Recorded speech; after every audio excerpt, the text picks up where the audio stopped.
Bapa di surga, biarlah kami dimampukan untuk berkata seperti apa yang kami nyanyikan barusan, bukan hanya di mulut kami, tapi itu keluar dari hati kami yang terdalam karena menunjukkan komitmen kami. Bahwa yang kami banggakan bukanlah semua hal yang kami dapat miliki dan sudah miliki, tapi yang kami banggakan seharusnya adalah Kristus dan salibnya itu. Dan seperti Rasul Paulus yang berkata, aku memutuskan untuk tidak tahu apapun kecuali salib Kristus. Tolong kami ya Tuhan untuk menemukan apa yang Kristus lakukan bagi kami di atas salib itu jauh lebih berharga, jauh lebih mulia, jauh lebih penting dari segala sesuatu yang dapat ditawarkan oleh dunia ini. Demikian sehingga kami ditemukan bersuka cita karena Tuhan dan bukan karena circumstances hidup kami. Tolong kami ya Tuhan, tolong hamba-Mu pada waktu kami akan melihat firman-Mu, Kau berbicara kepada kami secara spesifik di dalam konteks hidup kami yang spesifik pula. Kami hanya memohonkan semua ini dalam nama Tuhan Yesus Kristus. Amin. Jemaat sambil tetap bangkit berdiri, kita akan membaca teks yang menjadi dasar khotbah hari ini. Dan saya akan mengajak Anda untuk melihat 3 teks, Lukas 18 ayat 24 sampai 25, 1 Timotius 6, 9, 10, dan Filipi 4, 11 sampai ayat 13. Saya akan bacakan dari awal secara berurutan. Lalu Yesus memandang dia dan berkata, alangkah sukarnya orang yang beruang masuk ke dalam kerajaan Allah. Sebab lebih mudah seekor unta masuk melalui lubang jarum daripada seorang kaya masuk ke dalam kerajaan Allah. Tetapi mereka yang ingin kaya terjatuh ke dalam pencobaan, ke dalam jerat dan ke dalam berbagai-bagai nafsu yang hampa dan yang mencelakakan, yang menenggelamkan manusia ke dalam keruntuhan dan kebinasaan. Karena akar segala kejahatan ialah cinta uang, sebab oleh memburu uanglah beberapa orang telah menyimpang dari iman dan menyiksa dirinya dengan berbagai-bagai duka. Tapi engkau manusia Allah, jauhilah semua itu. Filipi 4 ayat 11, kukatakan ini bukan karena kekurangan, sebab aku telah belajar mencukupkan diri dalam segala keadaan. Aku tahu apa itu kekurangan dan aku tahu apa itu kelimpahan. Dalam segala hal dan dalam segala perkara tidak ada sesuatu yang merupakan rahasia bagiku. Baik dalam hal kenyang maupun dalam hal kelaparan, baik dalam hal kelimpahan maupun dalam hal kekurangan. Segala perkara dapat kutanggung di dalam Dia yang memberikan kekuatan kepadaku. Amin. Silakan duduk saudara sekalian. Setelah ibadah Jumat Agung dan Minggu Paskah kemarin yang menginterupsi seri khotbah kita, hari ini kita kembali ke seri khotbah 7 dosa mematikan, dosa terhormat dan dosa harian. The 7 deadly, daily and respectable sins. Dan hari ini kita akan melihat tentang keserakahan. Saudara bicara soal uang itu tentu tidak enak. Ya karena itu seringkali menyinggung secara langsung atau lebih tepatnya menohok Anda. Tetapi yang menarik saudara, Yesus itu bicara tentang uang begitu sering, dan uang itu adalah topik yang dia bicarakan nomor 2 terbesar setelah dia bicara tentang kerajaan Allah. Dan dia tahu saudara betapa uang, keserakahan itu menjadi satu jebakan dosa yang sangat-sangat subtle. Kalau Anda melihat atau pernah melihat film Wall Street, the first Wall Street movie yang diperankan oleh Michael Douglas itu, dan kutipannya yang terkenal yang diberi judul Greed is Good. Saudara, itu menjadi bagian dari budaya kontemporer hari ini. Ini yang dia katakan saudara tentang keserakahan. The point is, ladies and gentlemen, that greed, for the lack of better word, is good. Greed is right. Greed works. Greed clarifies, cuts through and captures the essence of the evolutionary spirit. Greed in all its forms, greed for life, for money, for love, for knowledge has marked the upward surge of mankind. Saudara, dia mengatakan bahwa kita bisa maju di dalam peradaban manusia karena manusia itu serakah. Kalau manusia tidak serakah untuk mengejar lebih lagi, lebih baru, lebih hebat, lebih muktakhir, lebih keren dan lebih dalam segala sesuatu, kita akan stuck sebagai peradaban. Dengan pemikiran seperti ini, saudara, maka banyak sekali manusia di abad ini terus-menerus mengejar sesuatu yang seharusnya tidak menjadi bagiannya. Saudara, ada yang kemarin saya sharing dalam leadership seminar, apa yang disebut sebagai the principle of potentiality. Kita selalu berpikir bahwa ada sesuatu yang lebih yang saya bisa kejar dan saya bisa miliki. Dan tanpa sadar, saudara, keserakahan itu sudah menjadi bagian dari cara kita berpikir dan melihat dunia ini. Itu sebabnya Mark Twain pernah mengatakan the lack of money is the root of all evil. Sangat berbeda dengan Rasul Paulus yang berkata the love of money is the root of all evil. Anda percaya yang mana? The lack of money or the love of money is the root of all evil. Kalau Anda di gereja pasti Anda bilang, oh ya pasti dong, cinta uang itu segala kejahatan. Tapi begitu hari Senin, saudara, kita putar switchnya, kita ganti. The lack of money is actually the root of all evil. Karena kurang. Itu sebabnya khotbah ini diberi judul cukup itu berapa banyak. Tergantung. Ya, jawabannya sebetulnya tergantung, seringkali begitu ya. Tergantung saya umur berapa, ya, apakah masih bergantung pada orang tua atau enggak gitu ya. Apakah saya sudah punya kebutuhan yang lebih besar daripada 10 tahun yang lalu atau enggak gitu. Jadi pertanyaannya seringkali dijawab seperti itu, saudara. Nah, hari ini saya ingin mengajak Anda untuk melihat 3 karakteristik tentang keserakahan. Yang pertama, saudara, greed is a snare, sebuah jebakan. Saya akan membahas 1 Timotius 6 ayat 9, 10 terlebih dahulu. Mari kita lihat ayat tersebut yang muncul di layar Anda.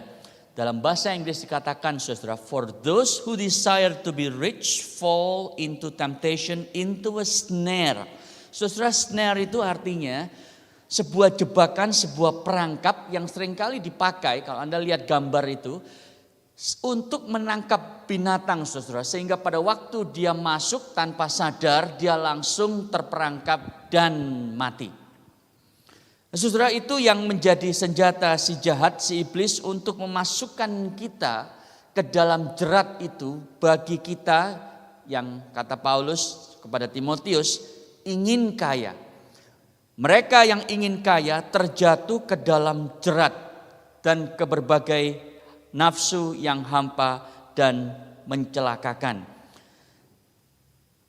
Saudara, inilah the subtlety of greed yang membuat kita itu tidak sadar. Jadi kalau Anda itu misalnya melakukan dosa lain ya, kalau Anda itu melakukan dosa iri hati ya, yang kita sudah bahas, Anda mungkin sadar pada waktu Anda iri akan orang lain bahwa Anda sedang iri, ya kan? Anda mungkin sadar kalau Anda itu sedang melakukan dosa premarital atau postmarital affair gitu ya.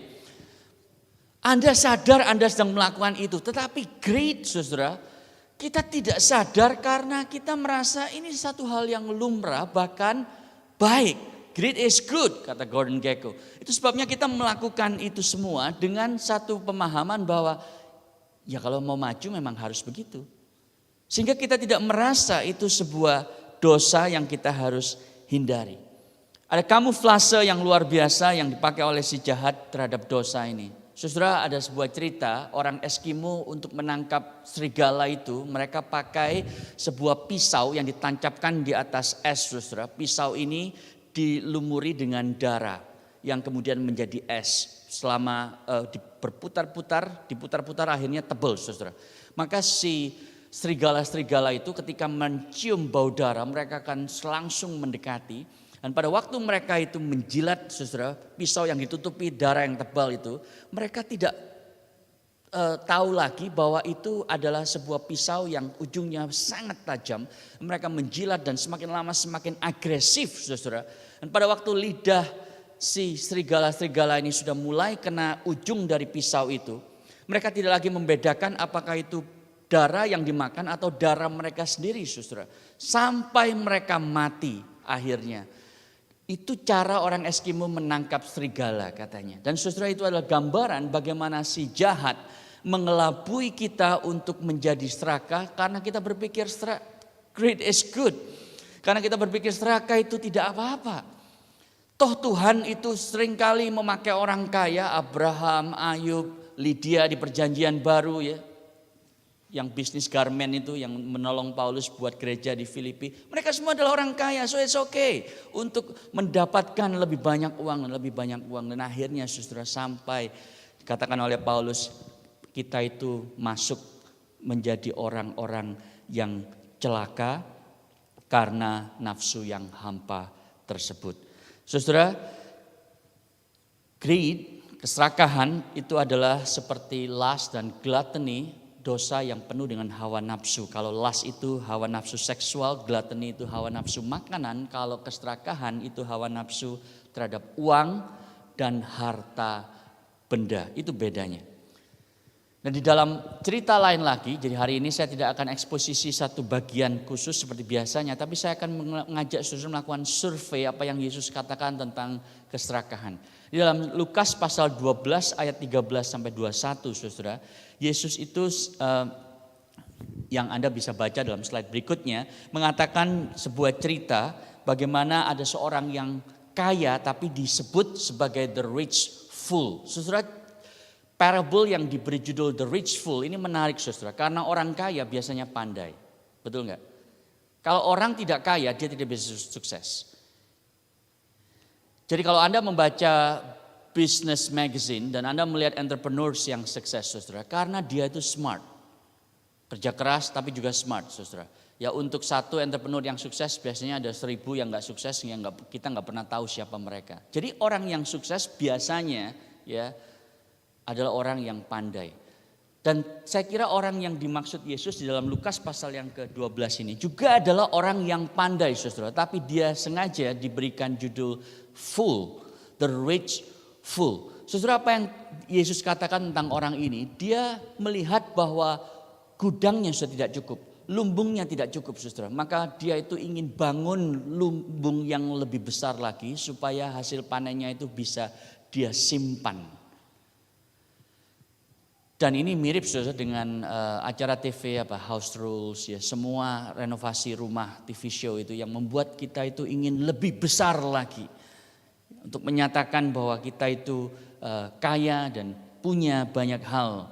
Saudara, apa yang kemudian terjadi? Orang ini satu kali Yesus bilang nyawanya diambil dan dia mati dan semua kekayaannya itu dia tidak bisa bawa. Kenapa dia disebut sebagai orang bodoh? Bukan karena dia tidak bisa mencari uang dan kekayaan saudara. Bukan karena dia itu tidak tahu bahwa ada batasnya di dalam mencari kekayaan. Tetapi dia lupa saudara, bahwa umur hidupnya itu tidak bisa dia pegang dan kontrol. Jadi orang ini berpikir bahwa kalau saya punya kekayaan, saya bisa mengontrol hidup saya. Tetapi dia lupa bahwa his life is not for him to control. Dia tidak bisa mengontrol hidup dia, itu sebab dia hanya hidup dalam sebuah illusion of control, dalam sebuah ilusi. Karena pada waktu Yesus mengambil nyawa orang ini saudara, dia tidak bisa membawa apa-apa. Orang bilang bahwa uang itu tidak bisa membeli kebahagiaan kalau uangnya tidak di rekening kita. Gak lucu ya? Alay katanya. Tapi itu yang kita percaya saudara. Kalau uangnya itu kita miliki, kita bisa beli kebahagiaan. Ya, jadi orang yang bilang uang itu tidak bisa membeli kebahagiaan belum pernah naik first class, katanya begitu. Saya juga gak pernah sih ya. Jadi ya saya gak bisa confirm nor deny whether that's true gitu kan. Tapi saudara, dalam cerita ini kita diberitahu bahwa orang yang kaya ini ternyata saudara menutupi keserakahannya dengan satu hal yang praktikal. Dia mengatakan, saudara, aku ingin bangun lumbung karena itu sesuatu yang masuk akal, yang logical, yang rational, yang praktikal. Jadi saudara lihat keserakahannya itu ditutupi dengan practicality dan rationality yang dia lakukan. Ya jelaslah kalau untuk mencari uang lebih banyak aku harus sediakan gudang yang lebih besar gitu ya. Dan itu yang seringkali kita juga lakukan untuk menutupi keserakahan kita, saudara. Ya jelaslah karena saya sekarang punya anak ketiga misalnya, saya harus kerja lebih keras lagi dan mendapatkan penghasilan lebih banyak lagi. Ya jelaslah karena sekarang saya punya kebutuhan A, B, C, D, E, dulu cuma A dan B, sekarang A, B, C, D, E, F, G dan seterusnya. Maka saya harus kerja lebih keras lagi. Jadi kalau ditanya cukup itu berapa banyak, sedikit lagi. Itu jawabannya. Berapa banyak? Sedikit lagi. Saudara, yang menarik di dalam cerita ini, dalam slide berikutnya, sebetulnya Yesus memulai parable ini karena ada pertanyaan, saudara. Ada pertanyaan dari seorang yang bertanya kepada Yesus. Dia bilang begini, "Guru, suruhlah saudaraku itu bagi harta warisan." Nah, komentator mengatakan bahwa orang yang bertanya ini kemungkinan adalah adik bungsu. Dia minta kepada kokonya untuk bagi harta warisan secara adil. Saudara, dalam tradisi Yahudi, anak sulung itu mendapatkan 2/3 anak, terus sisanya dibagi adiknya. Nah kalau ini adalah 2 kakak beradik, seharusnya yang adik dapat berapa? 1/3. Ya, tapi dia minta kepada Yesus supaya kokonya itu membaginya secara rata. Nah, Yesus tahu saudara apa yang ada di hati anak muda ini, itu sebab dia berkata bahwa hidup kita itu tidak tergantung pada apa yang kita miliki. Yesus langsung menohok persis ke dalam hatinya. Engkau seharusnya cuma dapat 1/3 sesuai dengan hukum, tapi engkau mau lebih lagi. Saudara, kenapa ada hukum itu? Karena nantinya anak tertua mengurusi semua keluarga. Itu maksud hukum tradisi Yahudi yang Allah tetapkan. Tetapi anak muda ini serakah dan Yesus langsung menohok dalam ulu hatinya dan berkata bahwa engkau mau ini karena serakah. Padahal hidup ini tidak tergantung dari apa yang engkau miliki. Jadi saudara lihat orang ini saudara menutupi keserakahannya bukan dengan practicality tetapi dengan justice. Dia bilang Tuhan gak adil kalau saya gak dapat separuh. Jadi saudara lihat kenapa keserakahan ini adalah sebuah trap, sebuah snare, sebuah perangkap saudara. Karena kita menutupinya dengan berbagai macam alasan, excuse yang kita jadikan alasan untuk membenarkan kenapa saya itu perlu sedikit lagi, lebih lagi. Bisa practicality, bisa keadilan, bisa kebutuhan, apapun. Saudara, iblis itu lihai dan licik, dia sudah punya pengalaman ribuan tahun untuk merontokkan iman orang Kristen. Dan salah satu senjata favoritnya adalah memakai keserakahan. Dan Anda dan saya di dalam stage hidup yang berbeda-beda. Dan kita punya berbagai macam alasan saudara untuk membenarkan diri. Saya mau lebih lagi, sedikit lagi. Karena ABCDE tadi. Padahal Yesus bilang kepada Anda dan saya sama seperti dia kepada orang ini. Engkau bodoh. Karena malam ini hidupmu bisa diambil dan yang engkau kejar tidak akan bisa engkau bawa. Kita hanya ada dalam ilusi of control. Kita pikir dengan uang kita bisa mendapatkan kontrol hidup kita padahal that is something that belong only to God.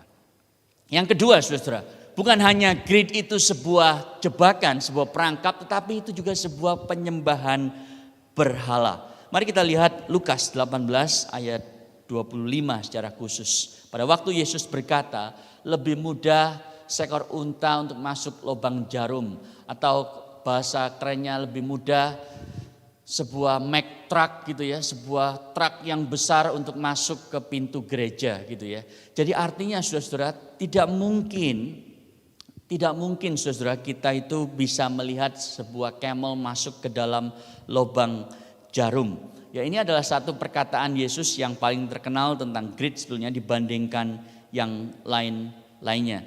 Saudara, apa yang Yesus katakan kepada anak muda ini, anak muda yang kaya raya, ini anak muda yang lain yang datang kepada Tuhan Yesus. Dia tanya, apa yang harus aku lakukan untuk memperoleh hidup kekal? Yesus bilang, juallah yang kau miliki. Saudara, Yesus tidak mengatakan pastinya setelah kebaktian ini Anda jual. Ya, jual rumah, jual mobil, jual pakaian, jual toaster, jual microwave. Enggak, saudara. Please don't do that. Karena nanti kita yang bingung sebagai pengurus. Ini pengurus baru harus mikirin, Anda sekarang enggak punya apa-apa, gimana caranya.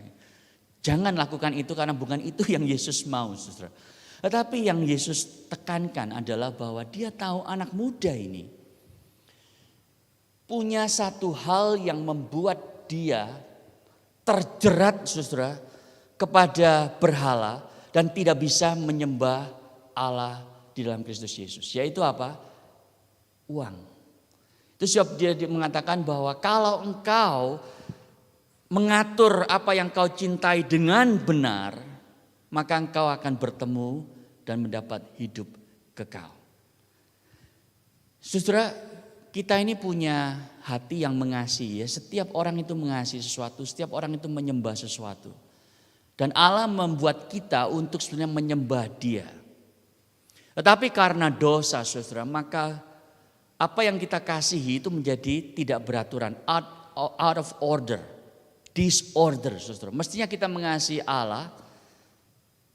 Kemudian kita itu mengasihi dunia ini dan kita mengasihi diri sendiri. Tetapi yang kebalik saudara sekarang terjadi adalah kita mengasihi dunia ini dan apa yang ada di dalamnya. Dan Allah itu nomor 17. Dan itu yang menjadi masalah anak muda ini. Itu sebab Yesus berkata bahwa kalau engkau mengasihi uang lebih dari mengasihi aku, engkau sebenarnya sedang menyembah berhala. Dan ini dikonfirmasi saudara oleh Paulus pada waktu dia menulis di dalam Kolose 3 ayat 5 daftar dosa. Bunyinya begini saudara. Karena itu matikanlah dalam dirimu segala sesuatu yang duniawi. Percabulan, kenajisan, hawa nafsu, nafsu jahat dan juga keserakahan yang sama dengan penyembahan berhala. Jadi Anda mungkin berpikir saya bukan orang yang menyembah Kuan Im, Kuan Kung atau Nyai Roro Kidul gitu. Saya nggak pernah memberikan sesajen kepada dewa-dewa itu. Tapi sebagai orang modern saudara, kita tetap menyembah berhala pada waktu saudara itu hidup untuk mengasihi dan mengejar kekayaan. Dan Anda sama saja dengan penyembah-penyembah berhala di zaman itu. Pada waktu kita demi untuk menyembah berhala uang itu, kita mengorbankan anak kita. Di Jakarta banyak sekali saudara orang yang sangat sukses dan untuk ketemu anaknya dia harus buat appointment. 2 minggu lagi hari Sabtu jam 1 kita makan siang. Karena saking sibuknya saudara. Ada seorang konglomerat yang dia itu masuk rumah sakit karena penyakitnya yang multiple saudara, karena stres dan depresi. Mengatur semua bisnisnya dan dia itu koma beberapa hari. Anaknya semua kumpul, sudah dipanggil, ada yang dari Singapura, ada yang dari Amerika, datang semua saudara. Dan setelah beberapa hari mereka nungguin, akhirnya papanya ini buka mata. Langsung dokter itu panggil semua anaknya masuk ke ruangan. Saudara tahu pada waktu bapaknya ini pendiri dan konglomerat, kalau saya sebut namanya mungkin Anda tahu orangnya siapa. Dan begitu dia buka mata, sudah tahu apa yang dia katakan pertama? Dia langsung bilang, berapa harga saham kita? Itu kalimat yang pertama yang keluar saudara. Dia tidak bilang, anak-anakku, terima kasih kalian sudah datang sini. Papa enggak papa. Mestinya kan begitu. Dia langsung tanya, kita rugi apa? Untung selama aku koma gitu ya. Saudara, yang ada di pikirannya. Jadi waktu koma itu mungkin dia mikirnya itu saudara. Waduh celaka nih, saya gak bisa membuat keputusan gitu ya. Saudara, itu satu indikator bahwa yang dia sembah dalam hidupnya bukan Kristus. Oh, dia bisa bilang Tuhan adalah gembalaku karena dia Kristen, saudara. Konglomerat Kristen. Udah, saya nggak boleh kasih terus hints, nanti Anda bisa tebak. Waktu dia bilang Tuhan adalah gembalaku, saudara, itu di gereja. Pada waktu di perusahaan, earning per share adalah gembalaku. Stock price itu adalah gembalaku. Baru dia tenang kalau sahamnya naik. Ada satu cerita yang menarik, saudara, yang diceritakan oleh Leo Tolstoy.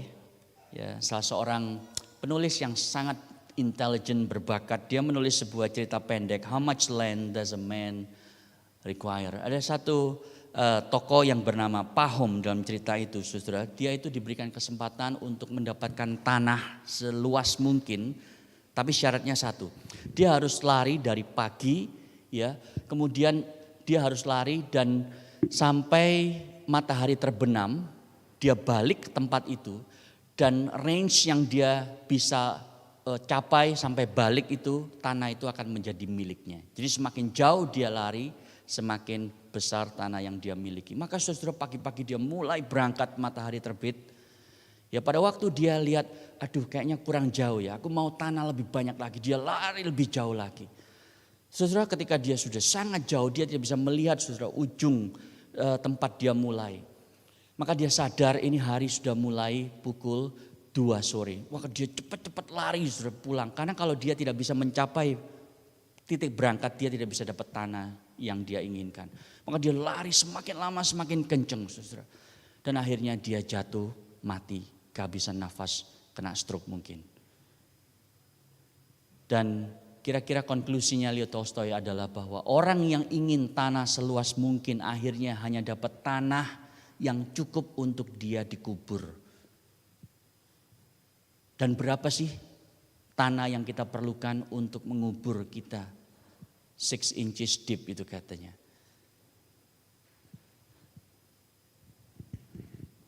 Saudara, semua ini membuat kita harusnya sadar satu prinsip yang ada dalam slide berikutnya.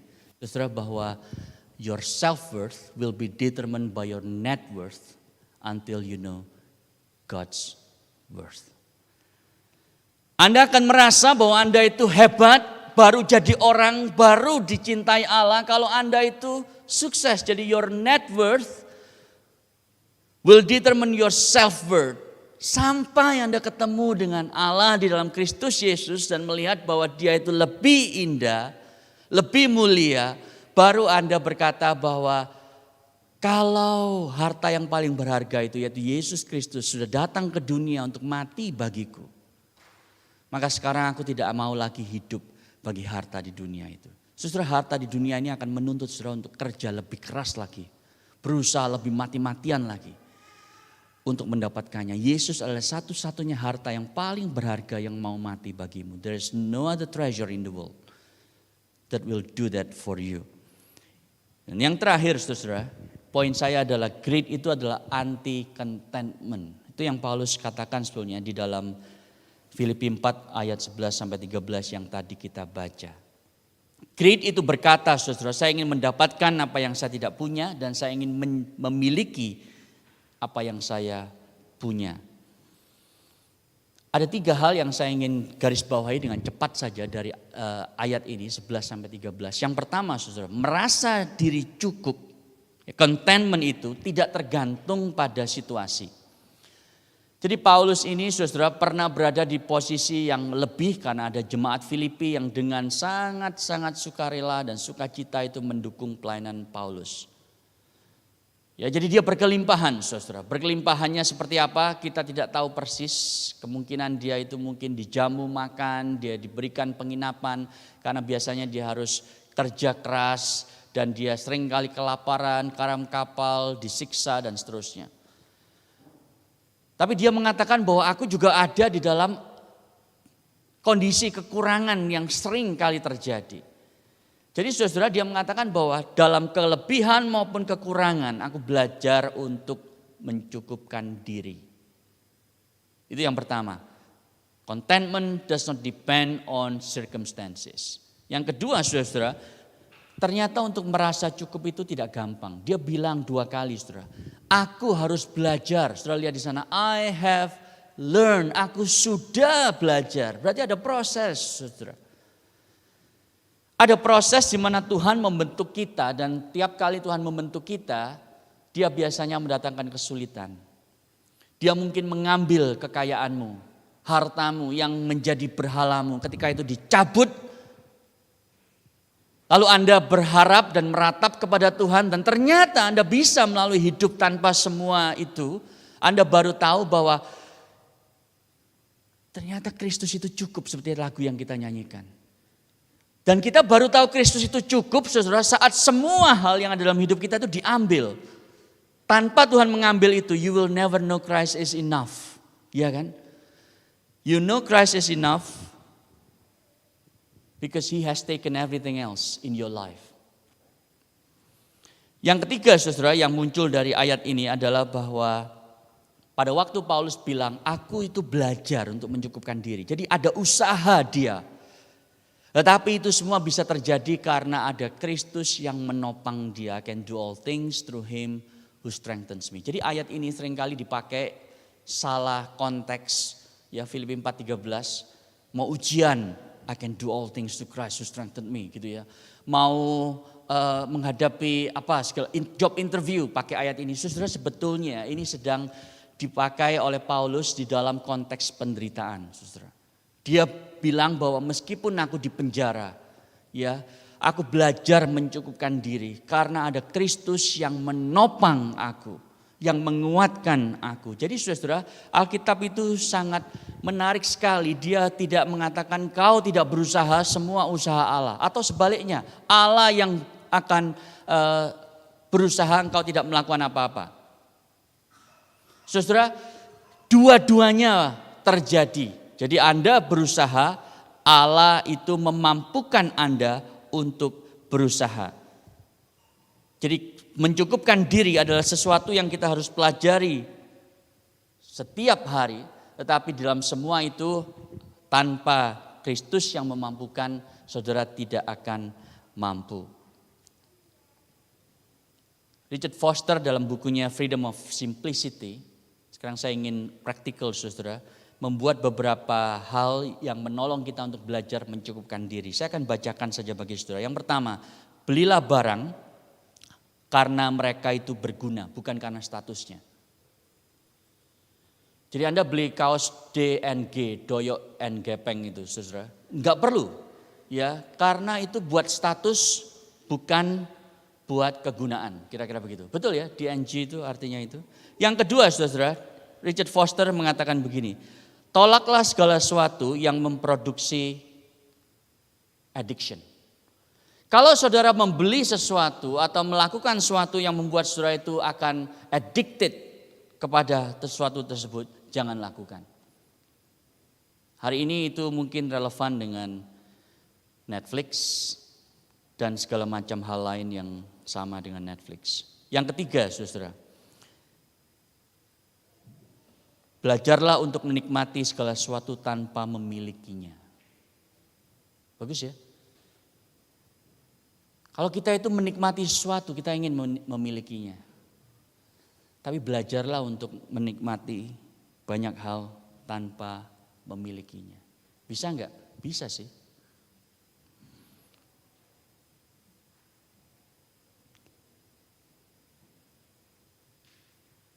Tolaklah segala sesuatu yang membuat Anda itu akan mempergunakan orang lain.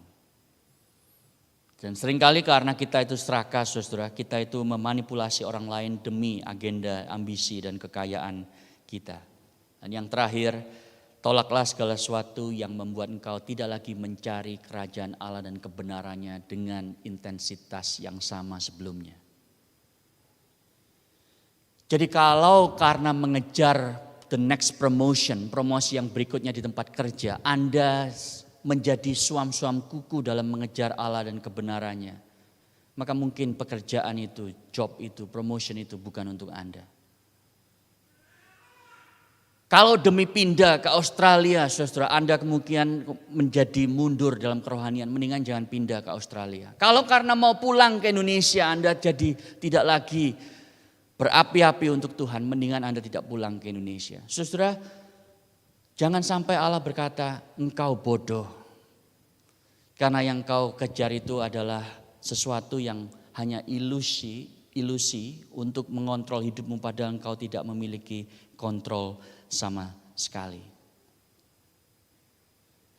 Saya ingin tutup dengan cerita Jim Elliot, saudara, seorang missionary yang sangat-sangat Tuhan pakai. Dan kelihatannya dia itu mati konyol karena dia itu mencoba untuk meraih orang-orang yang ada di Ekuador dengan Injil Kristus Yesus. Dan setiap orang yang dikirim ke sana saudara dibunuh.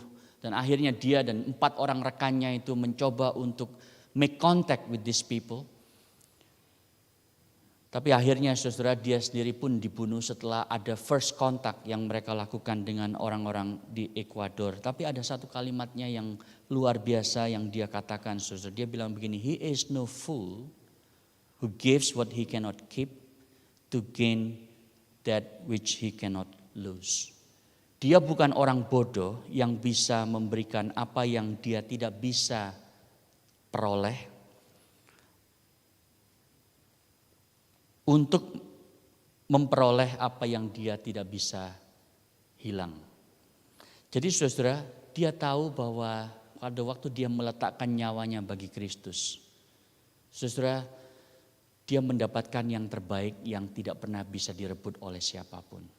Untuk itu dia rela kehilangan sesuatu yang toh dia tidak bisa jaga, yaitu nyawanya sendiri. Jadi saudara, marilah kita hidup seperti itu.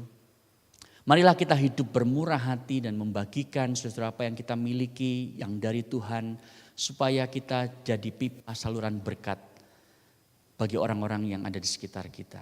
Kalau Anda mau kaya, saudara mau kaya itu boleh. Tapi jadilah kaya supaya saudara bisa menjadi berkat bagi lebih banyak orang. Mau saudara? Berkata, Tuhan, aku mau mencukupkan diri di dalam Kristus Yesus. Apapun porsi yang Tuhan berikan. Mau saya miskin, mau saya itu middle class, mau saya itu kaya, mau saya itu sangat-sangat kaya. Saudara, itu semua porsi yang Tuhan berikan kepada setiap orang. Jangan iri, saudara, satu dengan yang lain. Tetapi mari kita berkata, Tuhan, apapun porsi yang kau berikan kepadaku di dunia ini, aku mau belajar menjadi steward yang baik, penata layan yang baik. Dan mencukupkan diri bukan dengan semua circumstance itu, tetapi karena Kristus Yesus. Mari kita tunduk kepala, kita datang kepadanya di dalam doa. Bapa, kami bersyukur untuk firman-Mu. Tolong kami ya Tuhan untuk menjadi orang-orang yang melihat bukan kepada harta kami sebagai sumber kebahagiaan dan arti hidup kami, tapi kepada Kristus Yesus. Lepaskanlah kami dari berhala keserakahan ya Tuhan. Karena Engkau satu-satunya harta berharga yang rela mati dan sudah mati bagi kami. Sehingga kami tidak lagi hidup untuk dunia, untuk harta, untuk uang. Tetapi untuk Kristus yang sudah mati dan dibangkitkan bagi kami. Dalam namanya kami berdoa. Amin. Kita bangkit berdiri mengembalikan semua hormat, puji dan syukur kepada Allah. Doksologi. Allah Bapa Putra, puji Allah Roh Kudus, ketiganya yang esa. Mohon selamat sumber berkat.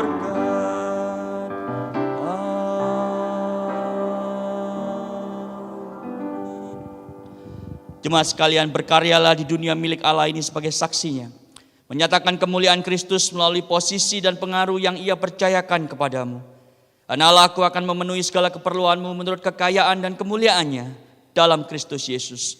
Dimuliakanlah Allah dan Bapa kita selama-lamanya. Amin. Silakan duduk, jemaat sekalian, doa teduh kebaktian.